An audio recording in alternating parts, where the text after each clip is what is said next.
Ladies and gentlemen, welcome.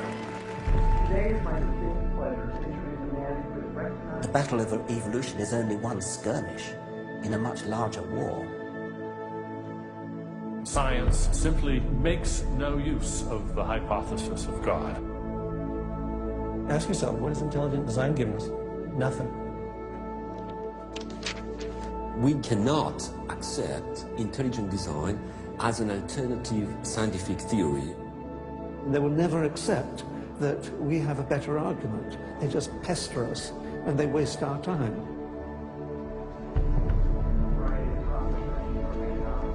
Civil rights, to how to ruin your life in 10 easy steps. Today, Ben is speaking on the topic that has become increasingly important to him over recent years. While Ben has always been an ardent supporter of science, lately he has noticed an alarming trend in the scientific establishment that could have dire consequences for every American. Without further ado, please join me in giving a warm welcome for Mr. Ben Stein. Thank you. Thank you very much. Thank you very, very much. Thank you. Thank you very much, everybody. Thank you very much, gangsters. Thank you very, very much. Freedom is the essence of America. We're talking about freedom of speech, freedom of assembly, freedom from fear, freedom of religion. Martin Luther King said, America is essentially a dream, and he said it is a dream of freedom and equality, and freedom is the way to equality. And America simply would not be America without freedom. In every turning point in our history, the decision has always been about freedom. Freedom is what makes this country great. Freedom has allowed us to create, to explore, to overcome every challenge we have faced as a nation. But imagine if these freedoms were taken away. Where would we be? What would we lose? Well, unfortunately, I no longer need to imagine. It's happening. We are losing our freedom in one of the most important sectors of society, science. I have always assumed that scientists were free to ask any question, to pursue any line of inquiry without fear of reprisal. But recently, I've been alarmed to discover that this is not the case. It all began when I met evolutionary biologist Richard Sternberg in Washington, D.C. His life was nearly ruined when he strayed from the party line while serving as editor of a scientific journal affiliated with the prestigious Smithsonian Museum of Natural History. Your office was over there? That's correct. This here is the West Wing. Directly ahead of us is the West Wing of the Natural History Museum. So now you're not there anymore because you're a bad boy. No, I'm not. No, I was exiled. You're a bad boy.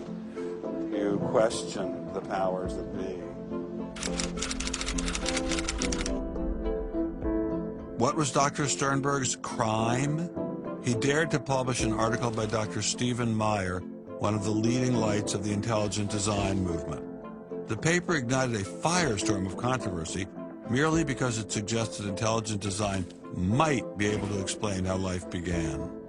As a result, Dr. Sternberg lost his office, His political and religious beliefs were investigated, and he was pressured to resign. The questioning of Darwinism was a bridge too far for many. The mentioning of intelligent design that occurs at the end of the paper was over the top. And I think the intelligent design proponents have raised a number of very important questions. And you wanted to get those questions brought up and discussed. Placed on the table. Placed on the table. People were so upset about it. They were so upset that you could see they had a physical, emotional reaction. Wow. They were saying that Stephen C. Meyer is a well-known Christian, that Stephen C. Meyer is an intelligent design proponent, that Stephen C. Meyer is a Republican. It was all couched in terms of religion, politics, and sociology. The way the chair of the department put it is that I was viewed as an intellectual terrorist. Terrorist. Because of giving the topic of intelligent design some modicum of credibility. What happened to Dr. Sternberg was terrible, but surely it was just an isolated case. I was still pretty skeptical, so naturally I checked in with the head of the Skeptics Society, Michael Shermer. So I can't prove there is no God or Yahweh in your case, any more than I can prove there is no Isis, Zeus, Apollo, Brahma, Ganesha, Mithras, Allah, or for that matter, the flying spaghetti monster. And think about just one thing. Why would the aliens look like this? Well, that's these are who drew that? bipedal. Who drew that? Skepticism, it's not a position you take. It's just an approach to claims. This one is called the borderlands of science, where sense meets nonsense. Is intelligent design nonsense? Well, it's unproven, so in that sense, it's nonsense. So I would put it in the sort of shaded areas between good, solid science and total nonsense. You know, it's sort of 3/4 of the way toward the nonsense side. But you think, nevertheless, people should be allowed to speak about it and publish papers about it? They are free to write and publish and be heard in public forums and go to conferences just like everybody else does. Well, what if a person published something, say at the Smithsonian, in favor of intelligent design, and then lost his job over it? And it had been peer-reviewed, and published, and then he lost his job over it anyway. What would happen? What do you think about that situation? I think that particular situation, there was something else going on. What was going on? I don't know. I mean, I don't know, because I don't know. But I think there had to be something. People don't get fired over something like that. You roll up your sleeves, you get to work, you do the research, you get your grants, you get your data, you publish, and you work your butt off, and that's how you get your theories taught. Well, but wait a minute. What if you try and roll up your sleeves and go to work and work your butt off, and they say, well, we're going to fire you if you didn't mention the word intelligent design? I don't think that's happening. Where is that happening? George Mason University. Throughout its 50-year history, our mission has remained clear: to prepare a diverse population of students to think and to grow in a climate of unbridled academic freedom. After Dr. Caroline Crocker simply mentioned intelligent design in her cell biology class at George Mason University, her promising academic career came to an abrupt end. My supervisor invited me into his office. He said, "I'm going to have to discipline you for teaching creationism." And I said, I mentioned intelligent design on a couple of slides, but I did not teach creationism. He said, "Nonetheless, you have to be disciplined." At the end of the semester, I lost my job. Not only did this well-loved professor lose her job at George Mason, she suddenly found herself blacklisted, unable to find a job anywhere. So whenever I interviewed for a job, I would be offered it, usually on the spot. Since this has happened, and since people can Google my name, I'm finding that when I send my credentials, I do get interviews, I get many interviews, but I never get offered a job. I don't tell them about my science sin. I was only trying to teach what the university stands for, which is academic freedom. There's nothing to be learned in neurosurgery by assuming an accidental origin for the parts of the brain that we work on. It wasn't just biologists who were feeling the Darwinist wrath. When neurosurgeon Michael Egnor wrote an essay to high school students saying doctors didn't need to study evolution in order to practice medicine, the Darwinists were quick to try and exterminate this new threat. A lot of people on a lot of blogs called me unprintable names that were printed. There are a lot of very, very nasty comments. Other people suggested that people call the university I work at and suggested perhaps it's time for me to retire. I realized when I kind of went public with my doubts about the adequacy of Darwin's theory that I would encounter criticism. What has amazed me is the viciousness and the sort of baseness of it. I'm an old guy. I have tenure. I'm academically safe. But the young people and what is happening to them in America right now because of this scientism gulag is really terrible. Apparently, Professor Marks was not as safe as he thought. A few months after this interview, Baylor University shut down his research website and forced him to return grant money once they discovered a link between his work and intelligent design. In order to attract grants, you have to market yourself. So you put up sites and call yourself labs and groups and things like that in order to get visibility. And in my entire experience in academia, I never went to any superior and asked them any permission to put up any of these labs. So the fact that this was singled out, let alone shut down, is jaw-dropping. It's astonishing. I have never been treated like this in my about 30 years in academia. Shut up, you freak! I say shut up! It's a man! If you peel back the onion, I think that there's no doubt that the center of this is my work in what some would call intelligent design. People really get emotional about this. When you ever say intelligent design in a room of academics, them's fighting words. Creationists. Astronomer Guillermo Gonzalez found himself in a fierce shootout with Iowa State University following the publication of his book, arguing that the universe is intelligently designed.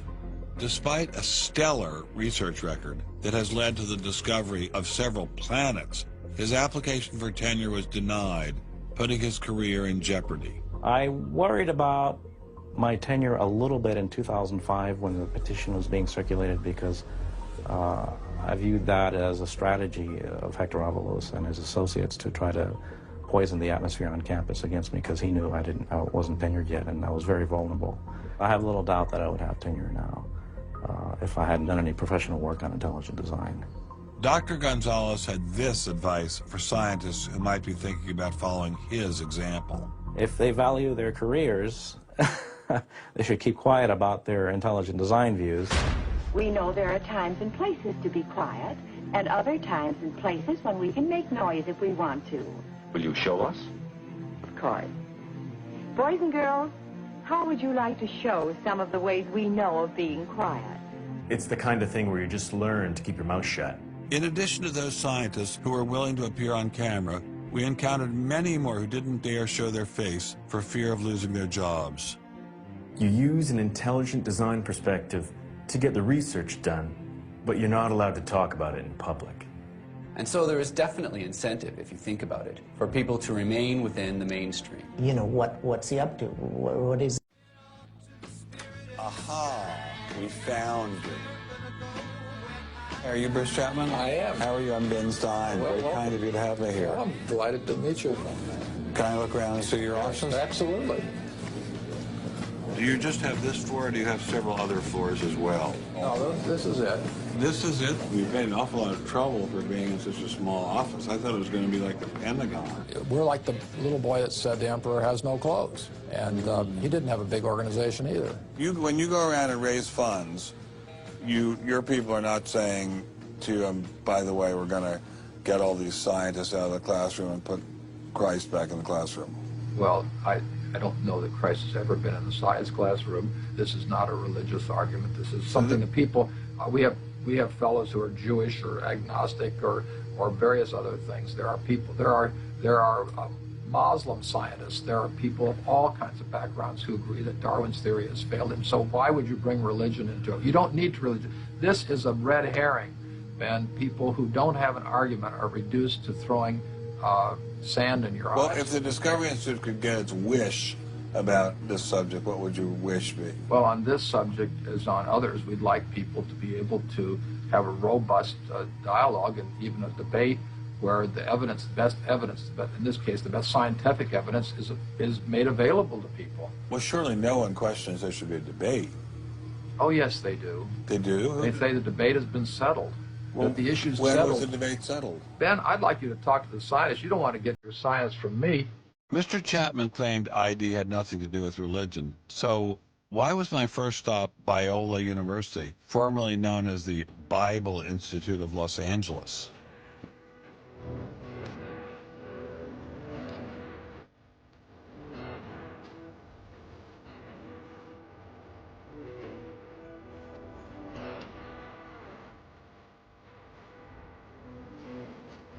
String theory will be a footnote in the history of science, and the inference that Stonehenge was caused by intelligence takes.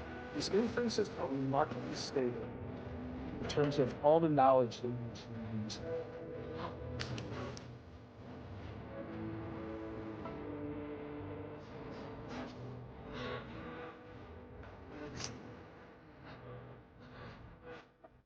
How much money have you ever gotten from Jerry Falwell? $0. How about Pat Robertson? 0. Are you a minister? No. Are you a priest? No. Pastor? No. Youth pastor? Oh, I did teach Sunday school once. Has this all been resolved? I mean, aren't we all Darwinists now? Except for a few cranks like you? Well, it's a funny thing that questions that aren't properly answered don't go away. This question is loaded with all kinds of political baggage, but one-on-one at a scientific meeting after the third or fourth beer, my experience has been that many evolutionary biologists will say, yeah, this theory's got a lot of problems. So you mean to tell me that there really is a debate among scientists about whether or not evolution occurred? Well, evolution is a kind of funny word. It depends on how one defines it. If it means simply change over time, even the most rock-ribbed fundamentalist knows that the history of the Earth has changed, that there's been change over time. If you define evolution precisely, though, to mean the common descent of all life on Earth from a single ancestor via undirected mutation and natural selection, that's textbook definition of neo-Darwinism, biologists of the first rank have real questions. But the modern theory of intelligent design is just microwaved creationism. I don't think that's the case. Creationism, properly understood, begins with the Bible and says, how can I fit the Bible into the data of science? Intelligent design doesn't do that. Intelligent design is the study of patterns in nature that are best explained as a result of intelligence. So intelligent designers believe that God is the designer? Not necessarily. Intelligent design is a minimal commitment scientifically to the possibility of detecting intelligent causation. Dr. Nelson didn't sound like a crazy person, but I still suspected ID was nothing but reheated creationism. My next stop didn't seem like it was going to alleviate those fears. I didn't crawl out of the ocean, I didn't come from no monkey. But science tends to forget evolution's just a theory. They present it in the textbooks and on animal TV. Like it's fact, but tell me, were you there 12 million BC? Evolution is from an intelligent design perspective, is perfectly acceptable if the sense is that how did the design get implemented? The issue is there real design there, and are these material mechanisms like natural selection, are these adequate to account for everything we see in biology? And our argument is no, it's not. But Darwin produced all this evidence from his travels and his studies at the Galapagos that evolution explained things. If you look at the history of science, people often have a good idea and then they decide just to run with it. And they say, we're going to apply this everywhere. And so Darwin takes his idea of natural selection and says, I'm going to explain all of life with it. I mean, physics used to be Newtonian physics. Newton was physics. And then we got to look to Einstein, general relativity. It's not, Newton isn't enough. Well, I think likewise what we're finding with Darwin is that he had some valid insights, but it's not the whole picture. Okay, Darwinism may not be the complete picture, but what made these guys think they had the missing pieces? I put this question to Dr. Stephen Meyer, author of the paper that originally got Dr. Sternberg in so much trouble. It's hard to believe that this little town is the headquarters of giant Microsoft, which enabled Mr. Gates to become fantastically rich. Maybe that's what Steve Meyer's doing. Maybe this is somehow going to make him fantastically rich. We'll pin him down like a butterfly on a butterfly board. Butterfly on a killing board. Coffee shop straight ahead. Newton is buried in the geniuses corner at Westminster Abbey, right? That's correct, yeah. Darwin is also buried in Westminster Abbey. Right, and so is Darwin. Right near each other, right? And you're here in Redmond in a little building without a sign, right? And you're obviously an incredibly smart guy, but how dare you challenge someone who's buried in the geniuses corner next to Newton at Westminster Abbey? Well, it may seem a little cheeky, but it's what scientists are supposed to do. When I was in Cambridge, one of my supervisors often advised us to beware the sound of one hand clapping, which was a way of saying if there's an argument on one side, there's bound to be an argument on the other. And what I found in studying the structure of the argument in The Origin of Species is that for every evidence-based argument for one of Darwin's two key propositions, there is an evidence-based counter-argument. Well, but is it a debate? I mean, there's just you and a couple of other guys in a dinky little office downtown, say on one side, and there's the faculties of all the great universities of the world on the other side. Speaking with a great uniform and authoritative voice. Right. Yeah. Well, in any case, the debate really isn't going to be settled by numbers. It's going to be settled by the evidence and the arguments. While I was still in Bill Gates country, Dr. Meyer recommended I check in with molecular biologist Jonathan Wells. What kind of names do they call you? Creationist. What do you say back to them when they say you're a creationist? Well, I usually don't get the opportunity. What's at stake for you personally here? First of all, I love science. I think the way Darwinism corrupts the evidence, distorts the evidence, is bad for science. Well, the other science would tell you to just shut up if you love science, okay? Because you're sort of being a bomb thrower into science. I am upsetting the apple cart, and I think it deserves to be upset in this case. Why? Because the evidence is being distorted to prop up a theory that I think doesn't fit it. Was Darwinism really that bad? Perhaps a change of scenery would give me a fresh perspective. Quand je t'ai vu au coin de la rue, tout de suite j'ai cru que tous les deux, sur le ciel bleu, nous serions très heureux.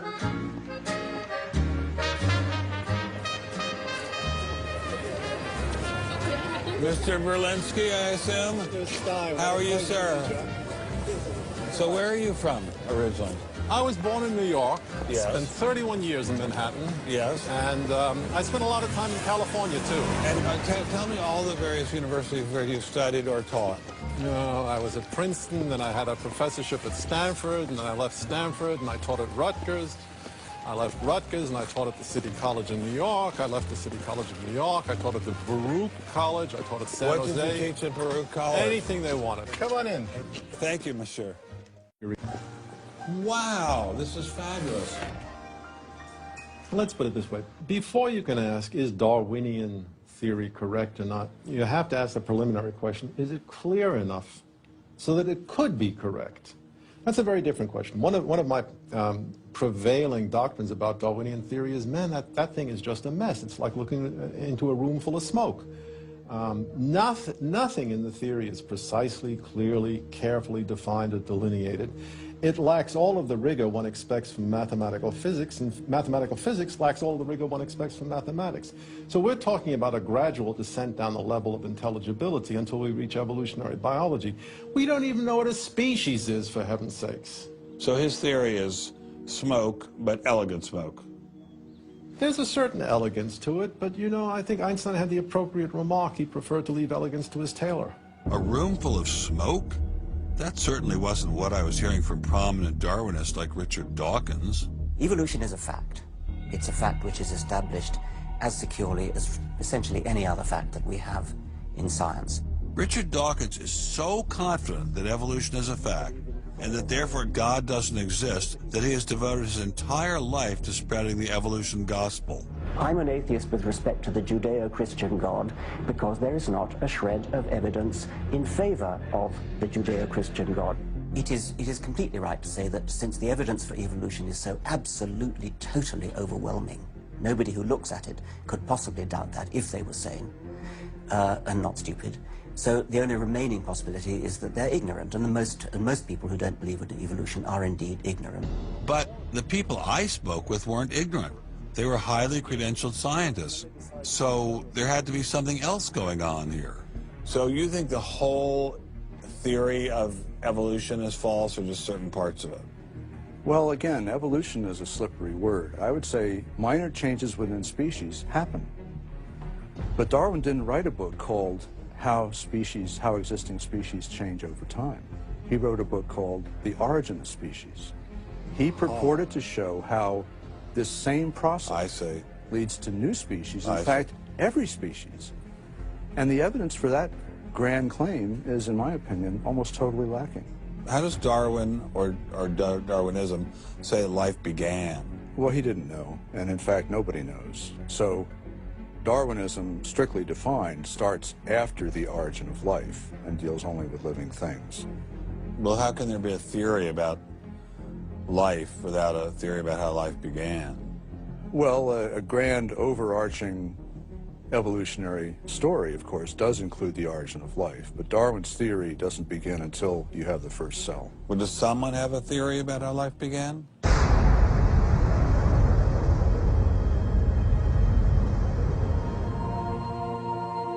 This is the story of a small planet in space called Earth.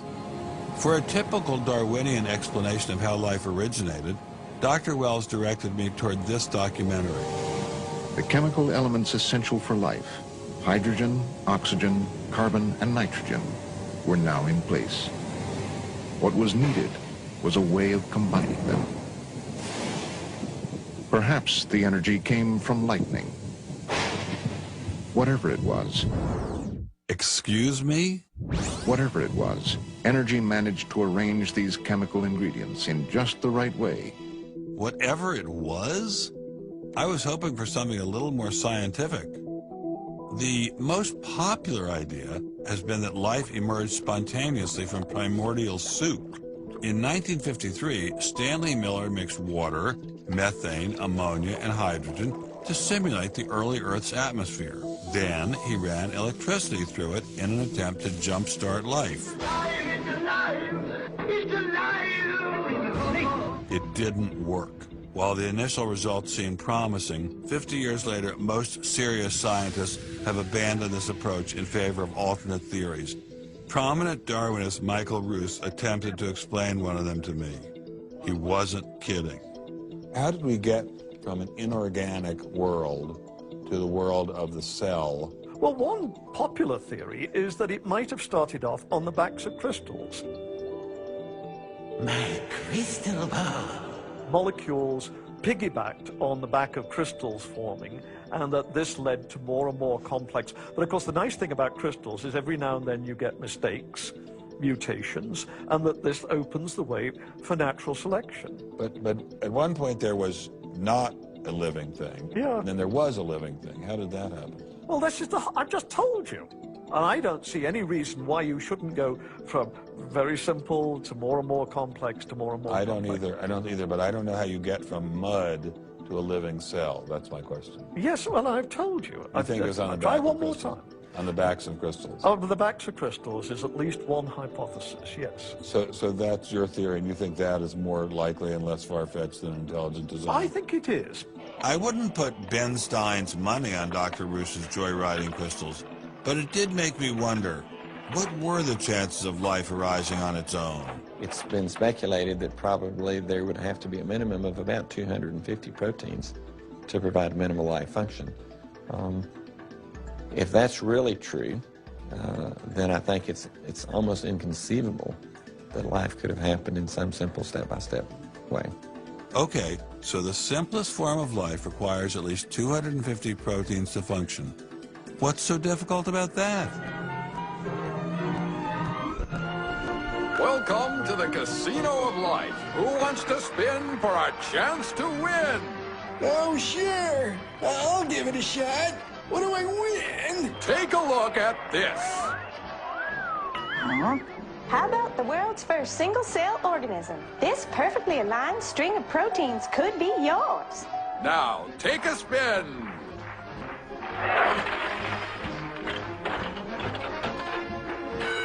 I won. Tina, tell him how many times he needs to do that to win the prize. 250. That's right, folks, and all in the correct order. But that's impossible. We've heard that before, haven't we, Richard? Come on, Mother Nature, do your thing. You stupid machine! I hate you!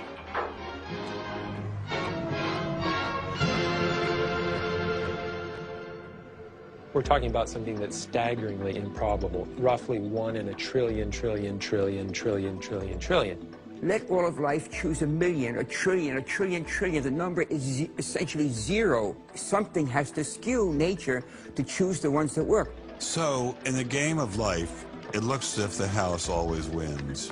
Luckily, some serious scientific minds have figured out a way to beat the odds. Directed panspermia. When faced with the overwhelming problem of the origin of life, Nobel Prize winner Francis Crick proposed this theory, that life was seeded on Earth, which basically means aliens did it. Crystals? Aliens? I thought we were talking about science, not science fiction. We don't know what caused life to arise. Did it arise by a purely undirected process? Or did it arise by some kind of intelligent guidance or design? And the rules of science are being applied to actually foreclose one of the two possible answers to that very fundamental and basic and important question. So the rules of science say we will consider any possibility except one that is guided. Exactly. No matter how life began, on the backs of crystals or in the test tube of some intelligent designer, everyone agrees it started with a single cell. But what is a cell? Let me ask you a question. Yeah. Darwin wrote The Origin of Species in 1859, published it in 1859. He had an idea of the cell as being quite simple, correct? Yeah, everybody did. Okay. If he thought of the cell as being a Buick, what is the cell now in terms of its complexity by comparison? A galaxy. If Darwin thought a cell was, say, a mud hut, what do we now know that a cell is? More complicated than a Saturn V. So what is in a cell as far as we know now? A world that Darwin never could have imagined. I needed someone who could give me a glimpse into this world. So we went to molecular biologist Doug Axe. Think of a cell as being a nanofactory, a factory where, on a very small scale, digital instructions are being used to make the components of the factory. Here we have the famous DNA double helix. You can see the two helical strands that are intertwined and wind around each other on the outside of the molecule. This is the material that stores all of our genetic information. In higher life forms, this will be the equivalent of something like a gigabyte of information stored in the molecules that form the individual chromosomes, all packed within the nucleus, which is a tiny fraction of the entire cell size. So what does DNA do? Well, the information in DNA ends up providing the information for sequencing the amino acids to make protein. We have information in a one-dimensional form that provides the information for a three-dimensional form.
I'm finally just beginning to grasp the complexity of the cell.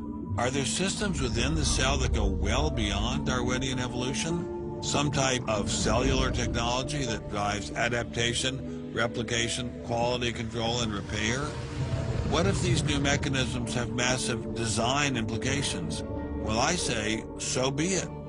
The cell really is like nothing we've ever seen in the physical world. That's got to be firmly grasped. That's not something we can just say, oh, well, it's just a little bit more of the same old, same old. It's not the same old, same old. We are finding is that there's information that's in the cell that cannot be accounted for in terms of these undirected material causes. So these, it has to be. And so there's some other, so there has to be an information source. So one of the key questions faced by modern biology is, where do you get information from? Well, Darwin assumed that the increase in information comes from natural selection. But natural selection reduces genetic information, and we know this from all the genetic population studies that we have. And where does the new genetic information going to come from? Well, that's the big question. So when we find information in the DNA molecule, the most likely explanation is that it too had an intelligent source. I mean, we need engineering principles to understand these systems, okay? I mean, it's only because of our advancements in nanotechnology that we can even begin to appreciate these systems. But using intelligent design didn't seem to stop the scientists I spoke with, so why all the controversy? Suppose we find, simply as a matter of fact, that our scientific inquiries point in one direction. Which is that there is an intelligent creator. Why should we eliminate that from discussion? Streng verboten? How come? Why? Streng verboten. Very good. What does streng verboten mean? Strongly forbidden. Strongly forbidden. You've got two possible hypotheses. You've got a wall through the middle of through your brain, in effect, through your thinking. You say, well, you can't consider anything on this side of the wall. Only hypotheses on this side of the wall are permissible for consideration. What about academic freedom? I mean, can't we just talk about this? Their reply is that science is not a democratic process. Oh, really? And that there is a consensus view. But wait a minute, we are to subscribe to the wait a second, but Darwin challenged the consensus view, and that's how we got Darwinism. If Darwin wanted to challenge the consensus today, how would he do it? Science isn't a hobby for rich aristocrats anymore. It's a multi-billion-dollar industry. And if you want a piece of the pie, you've got to be a good comrade. Scientific ideas. How we get them to you, the people. Every idea must be inspected to ensure that it is safe. All theories must pass through a series of checkpoints. First, the Academy. Getting a controversial theory through the Academy can be dangerous. Few people know this better than Congressman Mark Souder. He uncovered a targeted campaign led by individuals within the Smithsonian and the National Center for Science Education to destroy Dr. Sternberg's credibility. If you want peer reviews, if you want to be published, if you want to go to respected institutions, the core view does not tolerate dissent. There's kind of a, this is the way it is, and anybody who's a dissenter should be squashed. Are you going to be on my side if I let you up? Sure, Chick, sure. I'm on your side. Just let me up. I'll do anything you say.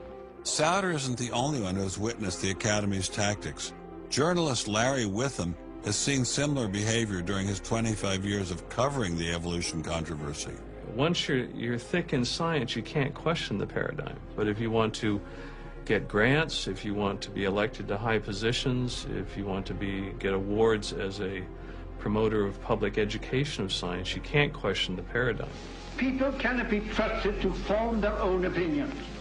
This business about open-mindedness is nonsense. Why is the scientific establishment so afraid of free speech?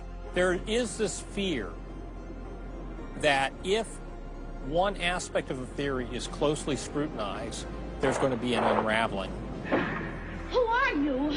Oh, I am the great and powerful Wizard of Oz. I interviewed dozens and dozens of scientists, and when they're amongst each other or talking to a journalist who they trust, they'll speak about You know, it's incredibly complex, or molecular biology is in a crisis. But publicly, they can't say that. Keeping a keen eye on the Academy, our various watchdog organizations. Listen to Eugenie Scott of the National Center for Science Education. The NCSE has been at the heart of virtually every evolution controversy over the past 25 years, vigorously defending the Darwinian gospel.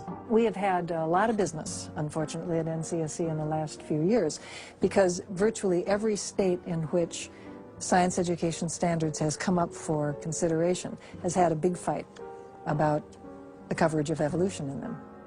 NCSE was started by a group of scientists and teachers who were very concerned because in the late 70s and early 80s there were a lot of attempts to pass equal time for creation science and evolution laws. And clearly this is something that neither scientists nor teachers liked. It wasn't exactly help the creationists are coming, but it's, you know, kind of along those lines. Most scientists just throw up their hands and say, creationists, they drive me crazy, you know, you handle it. We've worked a lot with science education organizations. The most important group we work with is members of the faith community, because the best kept secret in this controversy is that Catholics and mainstream Protestants are okay on evolution. Are you sure about that, Eugenie? Liberal Christians have been fighting with conservative Christians for so long that they'll side with anybody against the fundamentalists. And Eugenie Scott says, well, welcome over. There's a kind of science defense lobby, or an evolution defense lobby in particular. They are mostly atheists, but they are desperately wanting to be friendly to mainstream, sensible religious people. And the way you do that is to tell them that there's no incompatibility between science and religion. But is there really an incompatibility? Can't we believe in God and Darwin? Implicit in most evolutionary theory is that either there's no God or God can't have any role in it. So naturally, as many evolutionists will say, it's the strongest engine for atheism. If they called me as a witness, and a lawyer said, Dr. Dawkins, has your belief in evolution, has your study of evolution turned you towards atheism? I would have to say yes. And that's the worst possible thing I could say for winning that court case. So people like me are bad news for the science lobby, the evolution lobby. By the way, I'm being a hell of a lot more frank and honest in this interview than many people in this field would be. Working hard to keep ideas in check are our friends in the media. Morning, paper. Paper, mister? The tendency of the media is to side with the establishment because they inherently agree with the establishment. Eugenie Scott, my understanding is that there is not a single peer-reviewed article out there that supports intelligent design. Am I wrong? You are not wrong. You are correct. I believe that we get coverage, but we always get coverage like we're the outsider, not like it's an even debate. But instead of merely reporting news, he analyzes it, often expressing his personal opinions. We constantly deal with reporters who refuse even to report the correct definition of intelligent design. They, over and over again, talk about life is so complex, God must have done it. Just admit it, it's religion. It's very simple. You just can't, it's religion. It's a wanton distortion of our position. So you'd ask. I've got a hot story here. You can look at Associated Press stories, and the same sentence will appear in those stories for 10 years. Intelligent design says that life is too complex. It's called a boilerplate. And the reporter never reports anymore or gets any new ways to say it, so the public understanding never advances. But what happens if a reporter decides to take a more balanced approach to intelligent design? There might be remarkable pressure on that reporter not to side against the evolutionists. I thought I told you to kill that story. Few reporters have learned this better than author and journalist Pamela Winnick. When she refused to take sides in an article she wrote about intelligent design, the Darwinists found a new favorite target. Number one, I wasn't Christian, I was Jewish. Number two, I wasn't religious. Number three, I was not taking a position in favor of creationism. I was writing about intelligent design, and it didn't matter After I wrote that one piece, everything I wrote on the subject was scrutinized. There were hate letters coming into the newspaper. If you give any credence to it whatsoever, which means just writing about it, you are just finished as a journalist. Other journalists we spoke with told similar stories, but didn't dare appear on camera. And now, the presses are ready to roll. When all other checkpoints fail, there is always the courts.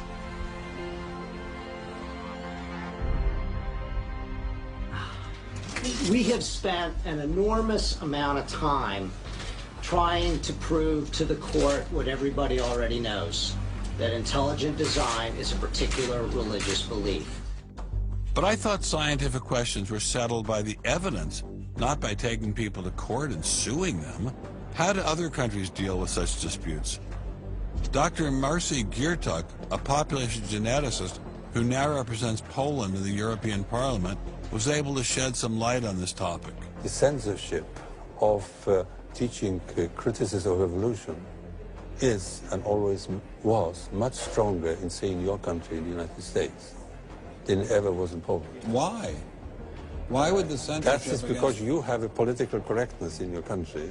These issues are brought to court, and the court says what you can and what you cannot teach. We want to know what you teach, what books you use, how you teach it. We never had that sort of way of deciding scientific issues in Poland. We never had the courts involved. So you are saying that as far as the teaching of science is concerned, Poland is freer academically than the United States. I think in this particular issue of evolution, I think this is true. But how effective are the courts in deciding such matters? What about the general idea that intelligent design is doomed as a result of several recent legal setbacks? I think court cases don't decide anything. I mean, if you look at the Scopes trial, who won that trial? It wasn't the evolutionists. I mean, it was the Tennessee law was upheld, barring evolution. And yet, in the popular imagination, Scopes is the hero. Inherit the Wind, that movie, which is really bogus history based on the Scopes trial, has carried the day. These issues go much deeper than any decision by a judge. The evolution debate does seem to run much deeper than the courts, much deeper even than science. To generate this level of hostility, ID must threaten something at the very core of the Darwinian establishment. The entire globe is today the site of a momentous conflict. It is the challenge of ideas.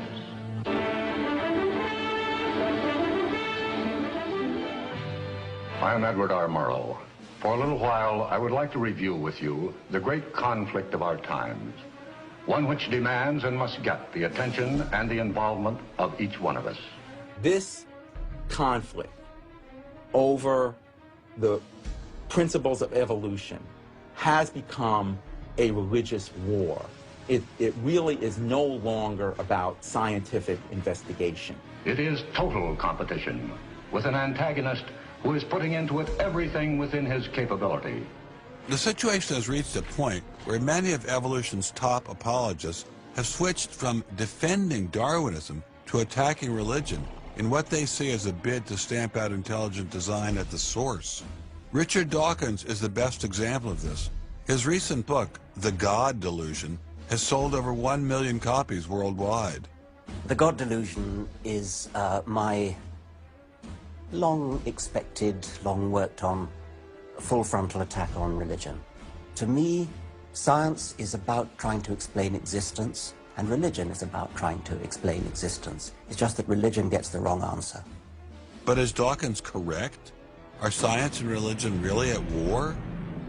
For an appraisal of this continuing and protracted conflict, we can go to a reporter who has watched the growing conflict with the perception of a trained military observer.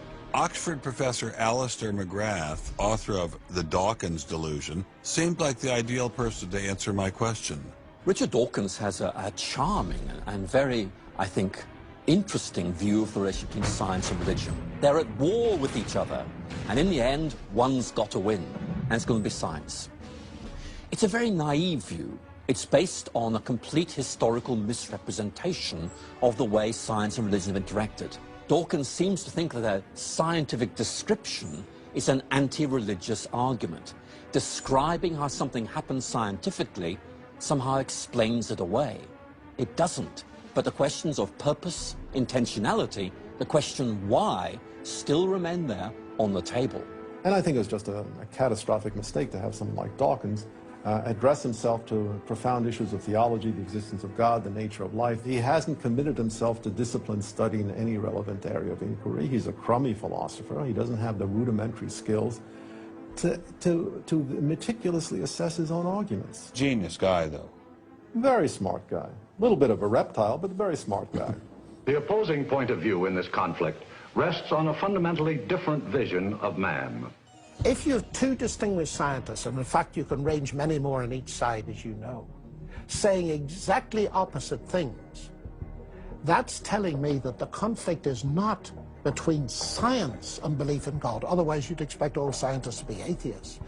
But it's a worldview conflict. It's between scientists who have different worldviews. You've got two competing explanations of the evidence. One says design, one says undirected processes. Both of them have larger philosophical or religious or anti-religious implications. So you can't say that one of those two theories is scientific and the other is unscientific simply because they have implications. Both have implications. People who tell you, for example, that science tells you all you need to know about the world, or that science tells you that religion is all wrong, or science tells you that there is no God, those people aren't telling you scientific things. They are saying metaphysical things, and they have to defend their positions for metaphysical reasons. What is being presented to the public is, first comes the science, and then comes the worldview. I would want to argue that that may not be the case, that it may actually be the other way around, that the worldview comes first and is influencing the interpretation of science.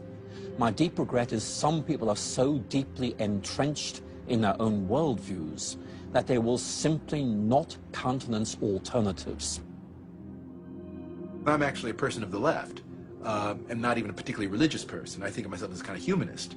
And I think it's sending a very bad message to religious people who are interested in science, that in some sense, in order to do science credibly, they have to leave their religious beliefs at the door. The founders of early modern science, Sir Isaac Newton, Robert Boyle, Johannes Kepler, Galileo, most of these early scientists all not only believed in God, but they thought their belief in God actually made it easier to do science. You can be religiously motivated and you can do good science. And they have more often gone together than not gone together. Admitting our biases is the best way towards rational discussion, which I would welcome. Rational debate is a nice thought, but it's nearly impossible in the current climate. I'd seen the chilling effect that this unquestioning devotion to Darwinism has had on science, but were there other consequences? No gods, no life after death, no ultimate foundation for ethics, no ultimate meaning in life, and no human free will are all deeply connected to an evolutionary perspective. You're here today and you're gone tomorrow, and that's all there is to it. Dr. Will Provine, professor of the history of biology at Cornell University, gave us another disturbing glimpse into where Darwinism can lead. Oh, I was a Christian, but I never heard anything about evolution because it was illegal to teach it in Tennessee.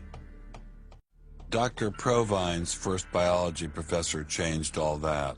He started talking about evolution as if it had no design in it whatsoever. And I came up to him and I said, "You've left out the most important part."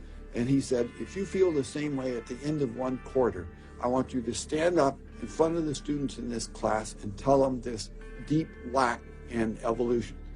And I read that book so carefully, and I could find no sign of there being any design whatsoever in evolution. And I immediately began to doubt the existence of a deity. But it starts by giving up an active deity, then it gives up the hope that there's any life after death. When you give those two up, the rest of it follows fairly easily. You give up the hope that there's an imminent morality. And finally, there's no human free will. If you believe in evolution, you can't hope for there being any free will. There's no hope whatsoever of there being any deep meaning in human life. We live, we die, and we're gone. We're absolutely gone when we die. Dr. Provine is no stranger to the prospect of death. Nearly a decade ago, he was diagnosed with a large brain tumor. Let's suppose my tumor comes back, as it almost certainly will. Well, I'm not going to sit around like my older brother did last year, and he was dying of ALS, Lou Gehrig's disease. He wanted desperately to die, but we couldn't help him die. I don't want to die like that. I'm going to shoot myself in the head long before then. I'm going to do something different. I hope these are empty words for my friend, Dr. Provine, because shortly after this interview was recorded, he learned his brain tumor had returned. I don't feel one bit bad about holding the views that I do. There's not anything in the views I hold that makes me, oh, I wish I had free will, or, oh, I wish there were a God. I don't ever wish that. Dr. Provine's deconversion story was typical amongst the Darwinists we interviewed. Biologist P.Z. Myers, who runs the pro-Darwin, anti-religion blog Pharyngula, says science eroded his faith as well. I never hated religion. I found religion quite comfortable, and I liked the people in it. What led to the atheism was learning more about science, learning more about the natural world, and seeing these horrible conflicts with religion. And it was then, when I discovered evolution, when I discovered Darwinism, that I realized there's this magnificently elegant, stunningly elegant explanation, which I didn't quite understand to begin with. When I did understand it, then that finally killed off my remaining religious faith. After hearing these stories, I was not surprised to discover that most evolutionary biologists share Professor Dawkins' views. It appears Darwinism does lead to atheism, despite what Eugenie Scott would have us believe. And if you separate out the ethical message from religion, what have you got left? You got a bunch of fairy tales, right? I think that God is about as unlikely as fairies, angels, hobgoblins, etc. Religion, I mean, it's just fantasy, basically. It's completely empty of any explanatory content. And it's evil as well. Half the people in this country think that drugs is what you have to regulate to make us safer, and half the people think guns. That's what you got to regulate to make us safer. But I always think if you're going to regulate one thing that has the most potential to cause death and destruction, religion. You got to start with religion, and Religion is an idea that gives some people comfort, and we don't want to take it away from them. It's like knitting. People like to knit. You know, we're not going to take their knitting needles away. We're not going to take away their churches. But what we have to do is get it to a place where religion is treated at the level it should be treated. That is something fun that people get together and do on the weekend, and really doesn't affect their life as much as it has been so far. So, what would the world look like if Dr. Myers got his wish? Greater science literacy, which is going to lead to the erosion of religion. And then we'll get this nice positive feedback mechanism going, where as religion slowly fades away, we get more and more science to replace it. And that will displace more and more religion, which will allow more and more science in. And we'll eventually get to that point where religion has taken that appropriate place as a side dish rather than the main course. But will eradicating religion really lead to a modern utopia? Let me try to imagine that, and let's let history be our guide.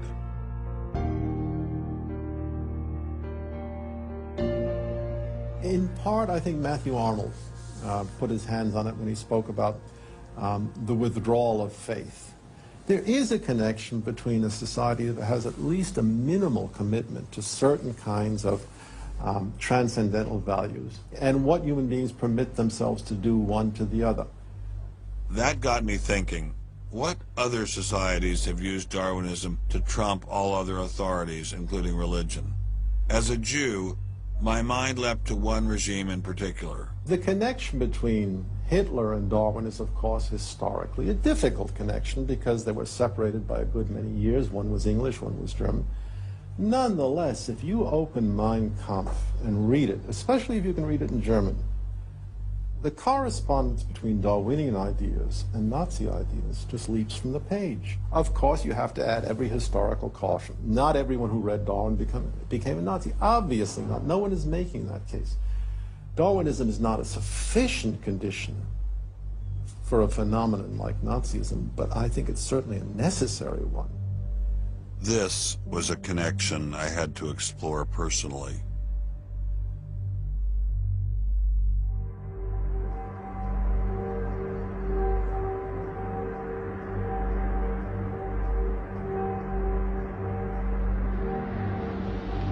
American officers arrive at a Nazi institution seized by First Army troops. Under the guise of an insane asylum, this has been the headquarters for the systematic murder.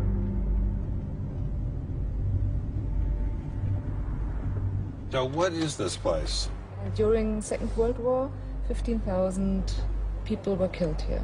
Why were they killed? They were killed because they were people with handicaps. Why kill them? What's the point of killing them? People who were not able to work, people who were not able to live by themselves, that they were useless eaters. Useless eaters. And life unworthy of living.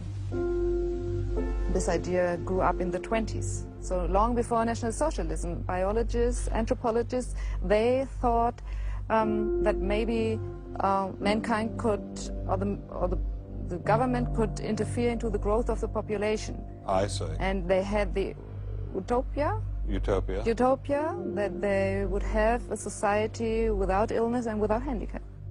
Alles Lebensschwache geht in der Natur unfehlbar zugrunde. Wir Menschen haben gegen dieses Gesetz der natürlichen Auslese in den letzten Jahrzehnten furchtbar gesündigt. Wir haben unwertes Leben nicht nur erhalten, wir haben ihm auch Vermehrung gewährt. Die Nachkommen dieser Kranken sahen so aus, die tiefer stehen als jedes Tier. So this was a Darwinian concept? Yes.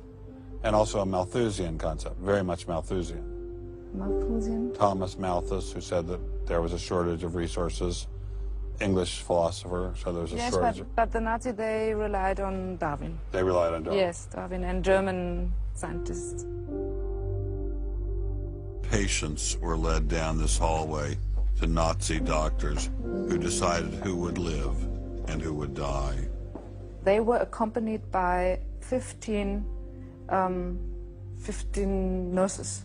Nurses, yes. Nurses, male and female nurses. So nurses were helping lead them to their doom. Yes.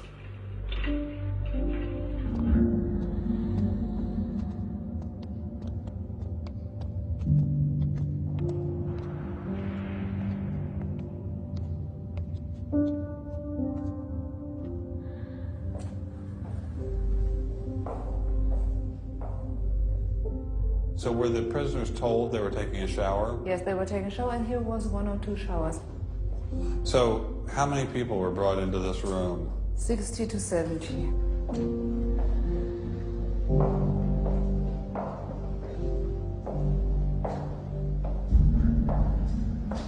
So what is this?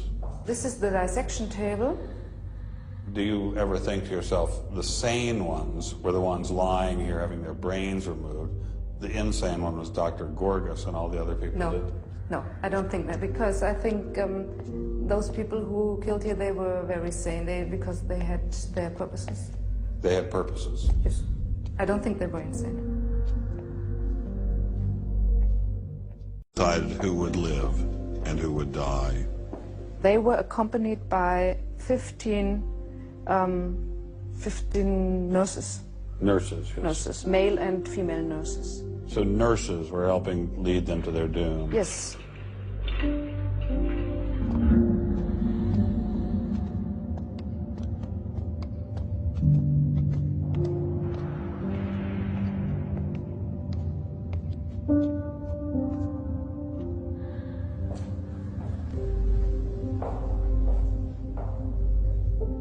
So were the prisoners told they were taking a shower? Yes, they were taking a shower, and here was 1 or 2 showers.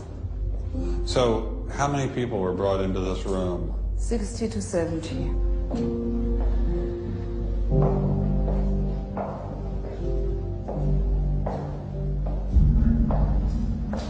So what is this? This is the dissection table. Do you ever think to yourself, the sane ones were the ones lying here having their brains removed? The insane one was Dr. Gorgas and all the other people No. did?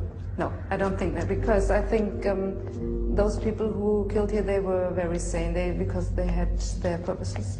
They had purposes? Yes. I don't think they were insane.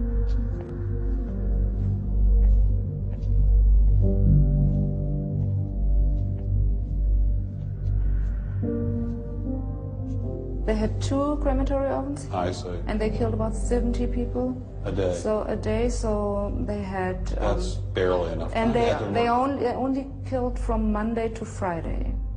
So... Because the people who were doing the killing needed to have the weekend off. If you met Dr. Gorgas today, what would you say to him? I don't know. I don't think that it's my role to tell him something. It's difficult to describe how it felt to walk through such a haunting place, to know that these cold stone and tile walls were the last things the victims of Hadamar ever saw. I wanted to explore this connection further, so I met with the author of From Darwin to Hitler, Dr. Richard Weikart. Hitler and many of the physicians that carried out this program were very fanatical Darwinists, and particularly they wanted to apply Darwinism to society. Was wir uns unter der deutschen Jugend der Zukunft wünschen, ist etwas anderes, als was die Vergangenheit sich gewünscht hat. Wir müssen einen neuen Menschen. Auf das unser Volk nicht an den typischen Degenerationserscheinungen dieser neuen Zeit zugrunde geht. Many of these people in the 19-teens, 1920s, who were putting forward some of these ideas about racism were considered the leading scientists. These were Darwinists who were taken seriously by fellow academics. It's not to say that all academics believed it. These leading academics, were there any of them who were Americans? There were plenty of Americans who were saying similar kinds of things. Not only were Americans saying such things, they were pioneers in this fledgling science known as eugenics. They thought they could help evolution along by sterilizing the so-called feeble-minded and prohibiting them from getting married. Physicians who are aware of the history of 20th century American medicine harbor some bad feelings towards Darwinists because of eugenics. And eugenics, which was an attempt to breed human beings, it was the darkest chapter of American medicine ever. There were 50,000 people involuntarily sterilized because they were deemed unfit to breed, basically. Eugenics isn't just history. The spirit of the movement lives on today. Margaret Sanger was the head of Planned Parenthood. She was very fanatical in her promotion of eugenics. In fact, Planned Parenthood was all about birth control for the impoverished and lower classes to try to help improve the species.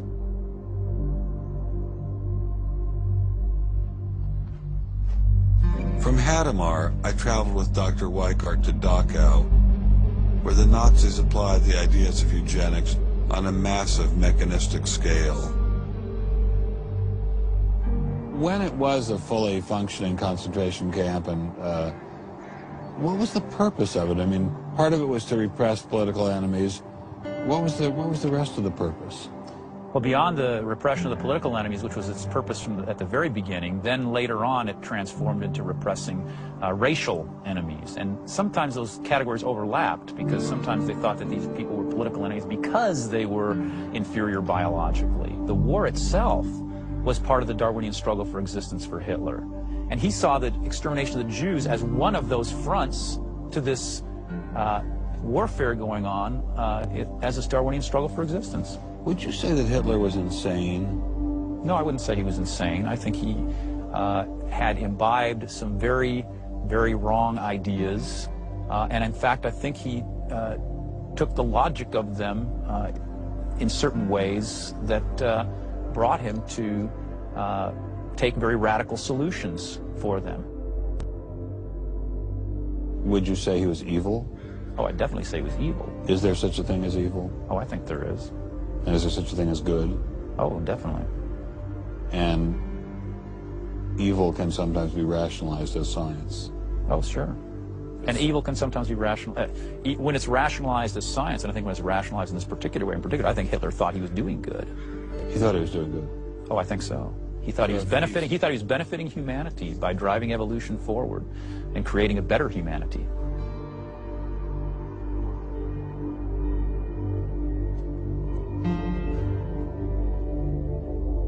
Before leaving Dachau, I stopped by the memorial commemorating the thousands of Jews who were killed there in excruciating conditions.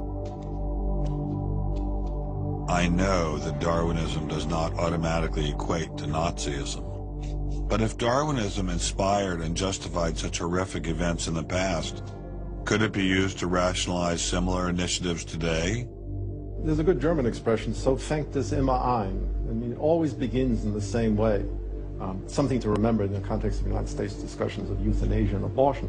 It always begins in the same way. There seems to be an excellent argument for getting rid of useless people by killing them. Or at least it seems excellent to the people advancing the argument. It's a love affair with death, and the euthanasia and this movement going on, which I find appalling. And the idea is that immediately rid our society of anybody who might be a drain, and think of people in economic terms. And I think that's where some of the Darwin fits in. Actually, it's just a devaluing of human life. First of all, if you take seriously that evolution has to do with the transition of life forms, and that life and death are just natural processes, then one gets to be liberal about abortion and euthanasia. All of those kinds of ideas seem to me follow very naturally from a Darwinian perspective, a deprivileging of human beings, basically. And I think that people who want to endorse Darwinism have to sort of take this kind of viewpoint very seriously. And when we see an elite, and it is an elite that controls essentially all the research money in science, saying there is no such thing as moral truth, science will not be related to religion. I mean, it's essentially official policy of the National Academy of Science that religion and science will not be related. I mean, hey, that cuts off a lot of debate, doesn't it? What's going to happen if this doesn't change? Well, I think we're watching it happen, aren't we? I needed time to think, so I traveled to the birthplace of this idea.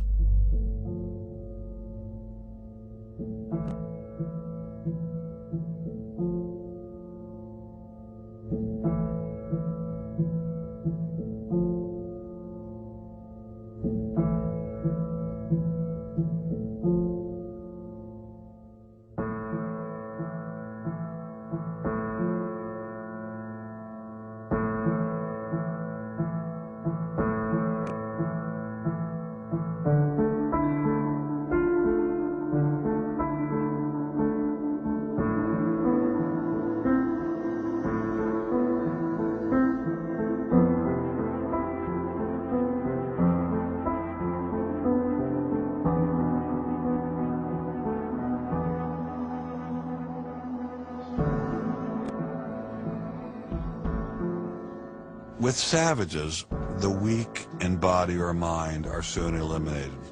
We civilized men, on the other hand, do our utmost to check the process of elimination. We build asylums for the imbecile, the maimed, and the sick.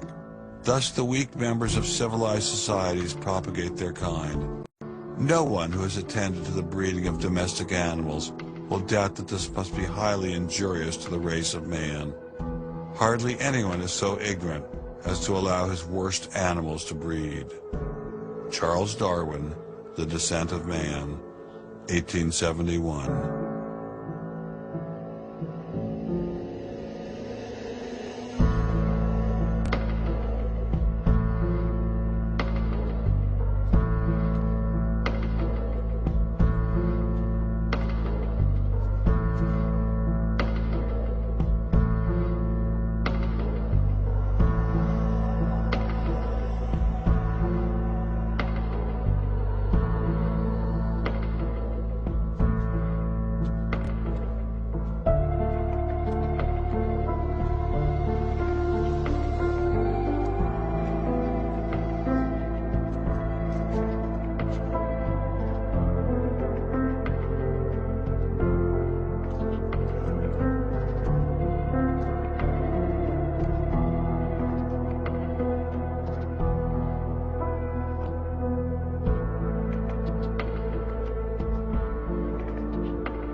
Throughout the Cold War in Germany, there was this wall erected to keep ideas out.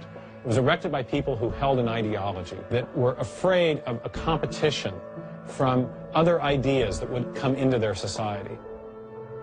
And what we're seeing happening in science today is very much like that. But I think that's just a strategy for protecting a failing ideology from competition. America didn't become the great nation that it is by suppressing ideas. It progressed by allowing freedom of speech and freedom of inquiry. Thomas Jefferson got it right when he wrote, "We hold these truths to be self-evident, that all men are created equal, that they are endowed by their Creator with certain unalienable rights, that among these are life, liberty, and the pursuit of happiness." Hundreds of thousands of Americans have given their lives to protect these values, but now they're under threat once again. It wasn't just scientists who were being expelled. It was freedom itself, the very foundation of the American dream, the very foundation of America. If we allowed freedom to be expelled in science, where would it end? The Darwinian establishment is so massive and so entrenched, it appears impenetrable. I couldn't bring it down myself, but I could at least confront those who had expelled the scientists I'd met. What would you say if you had Eugenie Scott sitting next to you? What would you say to her? I would ask her, by what authority does she and those like her presume to declare what is and is not science? You know, he's sort of made himself martyr of the day. They've gotten a lot of mileage out of, you know, poor Rick Sternberg. And we got lip service from the leadership of the Smithsonian, but I didn't feel they ever followed through. We went into the Smithsonian looking for answers, but we ran into the same stone wall as Congressman Souter. We're not authorized to do this, Mr. Scott. I don't have no office what to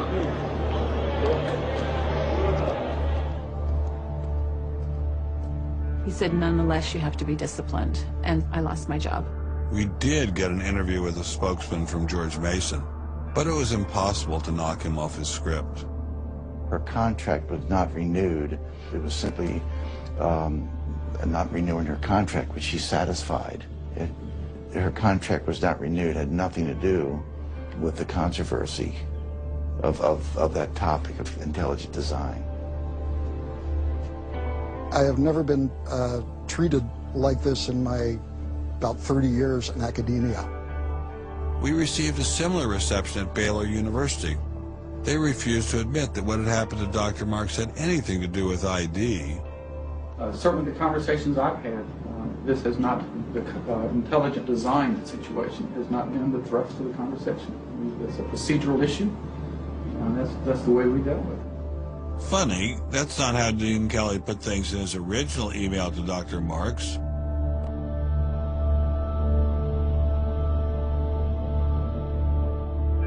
I'm not mixing my religion with my science. The questions that I ask in my intelligent design research are perfectly legitimate scientific questions. At least the top guns at Iowa State were willing to own up to their actions. What we wanted to stop is the use of the name of ISU to validate intelligent design elsewhere. And we did succeed. I really think a lot of Guillermo. He's a great guy. So, I mean, that's why I'm kind of disappointed, all right, that he should have just left this alone. So, in my opinion, should have just left it alone. Dr. Hauptmann elaborated further on his great regard for Gonzalez. This is quoting an email from you to Mr. Avalos. You say, "Sometimes it is just best to ignore idiots," in reference to Guillermo. And then the religious nutcases should be challenged at every opportunity. Yeah, because, for example, you... in that case, I'm thinking more of, say, the creationist crowd who claims that God put all the animals on an ark and that's it. All right? That's where all of our animals came from today. That's crazy. Okay? You shouldn't be insulting even children with that kind of thing. So these are the idiots, all right? They've always been around. They've always been around. Going after the perpetrators in each of these cases wasn't getting me anywhere. So I reconnected with Dr. Berlinski and Dr. Schroeder to see if they had any advice.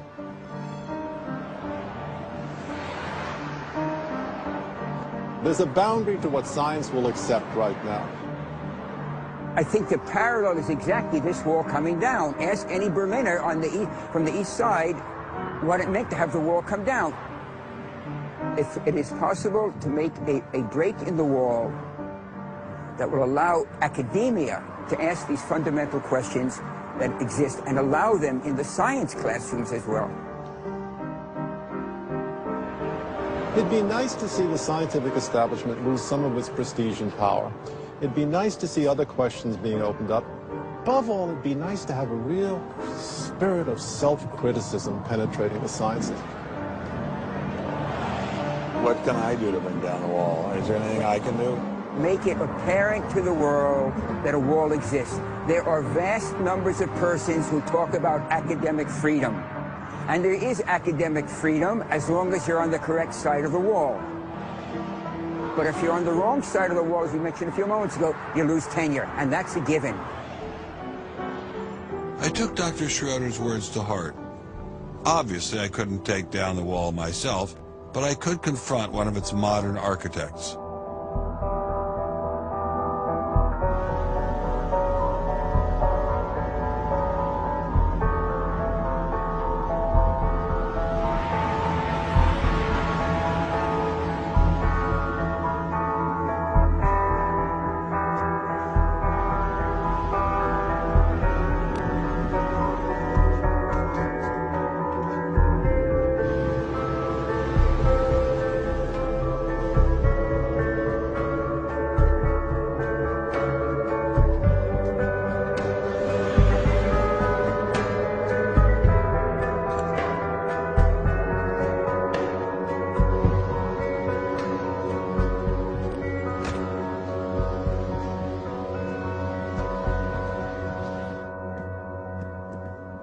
Hello, Professor Dawkins. How are you? I'm Ben Stein. I'm so sorry to keep you waiting. How are you? Fine, thank you.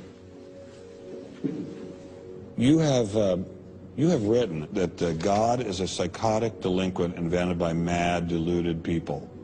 No, I didn't say quite that. I said something rather better than that. Oh, well, please tell us what you said. Please tell us what you said. Well, I would have to read it from the book. No, please. The God of the Old Testament is arguably the most unpleasant character in all fiction. Jealous and proud of it, a petty, unjust, unforgiving control freak, a vindictive, bloodthirsty ethnic cleanser, a misogynistic, homophobic, racist, infanticidal, genocidal, filicidal, pestilential, megalomaniacal, sadomasochistic, capriciously malevolent bully. So that's what you think of God? Yeah. How about if people believed in a God of infinite lovingness and kindness and forgiveness and generosity, sort of like the modern day God? Why spoil it for them? Why not just let them have their fun and enjoy it? I mean, I don't want to spoil anything for anybody. I write a book, people can read it if they want to. I believe that it is a liberating thing to free yourself from primitive superstition. So religion is a primitive superstition? Oh, I think it is, yes. So you believe it's liberating to tell people that there is no God? I think a lot of people, when they give up God, feel a great sense of release and freedom. Why do you think that? I mean, what's your dad? What's your scientist? What's your data? I think, well, I've had a lot of letters saying that, and There are 8 billion people in the world, Dr. Dawkins. How many letters have you had? No, I haven't done that. That's quite true. Professor Dawkins seemed so convinced that God doesn't exist that I wondered if he would be willing to put a number on it. Well, it's hard to put a figure on it, but I mean, I put it as something like, 99% against or something. Well, how do you know it's 99% I against, don't. say, 97%? No, I did. You asked me to put a figure on it, and I'm not comfortable putting a figure on it. I think I just think it's very unlikely. What? But you couldn't put a number on it? No, of course not. So it could be 49%. Well, it would be. I mean, I think it's unlikely, and it's quite far from 50%. How do you know? I don't know. I mean, I put an argument in the book. Well, then who did create the heavens and the earth? Why do you use the word who? You see, you immediately beg the question by using the word who. Well, then how did it get created? Well, by a very slow process. Well, how did it start? Nobody knows how it started. We know the kind of event that it must have been. We know the sort of event that must have happened for the origin of life. What was that? It was the origin of the first self-replicating molecule. Right, and how did that happen? I told you we don't know. So you have no idea how it started? No, nor has anybody. Nor has anyone else. What do you think is the possibility that intelligent design might turn out to be the answer to some issues in genetics or in evolution? It could come about in the following way. It could be that at some earlier time, somewhere in the universe, a civilization evolved by probably some kind of Darwinian means to a very, very high level of technology and designed a form of life that they seeded onto perhaps this planet. Now, that is a possibility and an intriguing possibility. And I suppose it's possible that you might find evidence for that if you look at the details of biochemistry, molecular biology. You might find a signature of some sort of designer. Wait a second. Richard Dawkins thought intelligent design might be a legitimate pursuit? And that designer could well be a higher intelligence from elsewhere in the universe. Well, but that higher intelligence would itself have had to have come about by some explicable or ultimately explicable process. It couldn't have just jumped into existence spontaneously. That's the point. So Professor Dawkins was not against intelligent design, just certain types of designers, such as God. So the Hebrew God, the God of the Old Testament, he doesn't exist in your view? Certainly. I mean, that would be a very unpleasant prospect. And the Holy Trinity of the New Testament? Nothing like that. Do you believe in any of the Hindu gods? Like Vishnu? How can you ask such a question? You don't, how could I? I mean, why would I, given that I don't believe in any others? You don't believe in the Muslim God? No. And why do you even need to ask? Well, I just wanted to be sure. So you don't believe in any God anywhere? Any God anywhere would be completely incompatible with anything that I've said. I assume. Yeah. I just wanted to make sure you don't believe in any God anywhere. No. What if after you died you ran into God?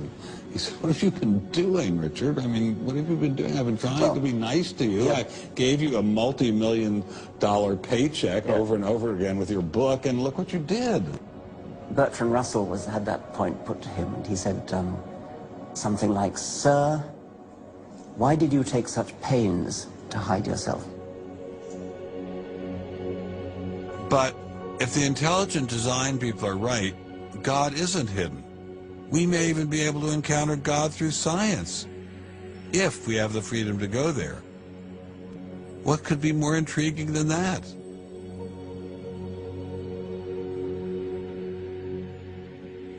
We take freedom for granted here in the United States.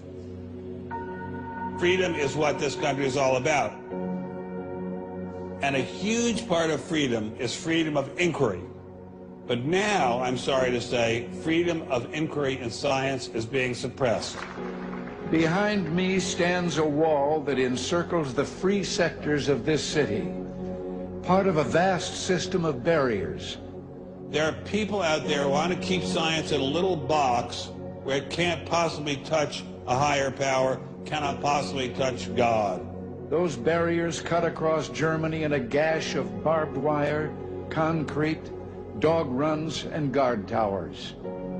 If you believe in God, and you believe that there's an intrinsic order in the universe, and you believe that it's the role of science to try to pursue and understand better that order, you will be ostracized. I'm frightened by this, but I'm not going to let it stop me from investigating and from speaking. The wall cannot withstand freedom. What I'm asking for is the freedom to follow the evidence wherever it leads. My hope is that there'll be enough independent thinking scientists who don't like to be told what to think. People on both sides of the argument being prepared to talk and listen. And above all, a willingness to keep these dialogues open. It might allow a lot of very good scientists to be scientists who aren't being allowed to be scientists right now.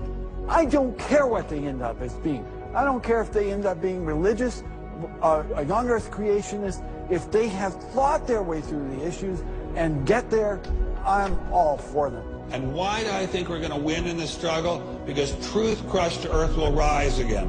To find out what's true has a value all of its own. If it has additional good consequences, so be it. Because no lie can live forever. I believe that science gives us one perspective on the world, and our religious insight gives us another perspective on the world. And by putting the two together, they will see more deeply and more truly.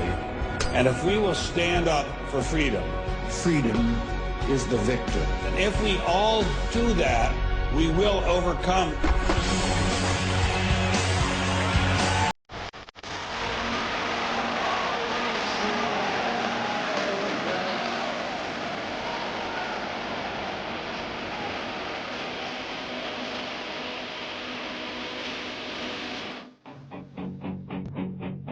I've taken a first step by speaking out on this issue. But if the wall is to come down, we all have to do our part. Some of you will pay a heavy price for speaking out. You may even lose your job. I guarantee you'll get hate email.